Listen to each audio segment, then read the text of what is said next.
Cold doesn't care how expensive your mattress is. It slips in through gaps, steals heat quietly, and leaves you shivering by morning.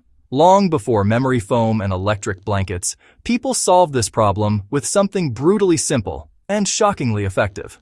This old blanket arrangement doesn't just trap warmth, it controls it. And once you understand how it works, modern bedding starts to look like an over-designed distraction.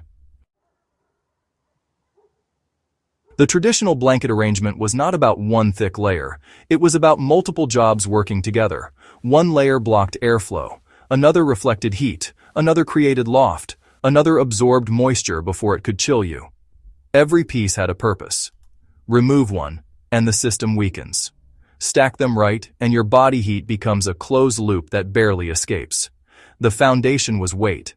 Heavy blankets, often wool, sat closest to the body. Not because they felt nice, but because weight suppresses air movement. Cold air kills warmth by circulating. Stop the movement, and you stop heat loss. Wool excelled here because it insulates even when damp, unlike cotton, which turns into a cold sponge the moment moisture appears. Above that came loft. Thicker but lighter layers, sometimes multiple thin blankets instead of one bulky one. This created trapped air pockets. Air, when still, is one of the best insulators known. The mistake modern bedding makes is relying on a single thick comforter that compresses under its own weight. Old systems spread insulation across layers so nothing collapsed. Then came the top layer. This was critical. Often tightly woven, sometimes even slightly waxed or dense, its job was to stop heat from escaping upward. Think of it as a roof, not a blanket. Without it, warm air rises and disappears. With it, heat reflects back down into the layers below, where your body can reuse it. But the real genius was underneath. People didn't just insulate above the body, they insulated below it. Mattresses were thinner in the past, which meant cold seeped up fast. The solution was adding blankets or quilts between the sleeper and the mattress. This blocked conductive heat loss, the fastest way your body gets cold. Modern beds ignore this completely, assuming thick mattresses solve the problem. They don't. Moisture control was the silent weapon. Old arrangements assumed the body sweats at night, especially when wrapped tightly.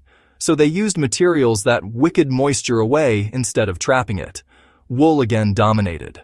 Moisture moved outward, away from skin, where it could evaporate without chilling the sleeper. This is why people felt warm all night instead of waking up cold at dawn. Another overlooked trick was edge sealing. Blankets were tucked tightly around the body, not loosely draped. Gaps are heat leaks. Every opening is an invitation for cold air. By sealing the edges, the system became almost cocoon-like, not suffocating, controlled. This wasn't about comfort first. It was about survival. And comfort came as a side effect. Modern bedding sells convenience. Old systems delivered reliability. No power, no technology, no marketing. Just layered logic refined by centuries of trial, error, and winter nights that punished mistakes.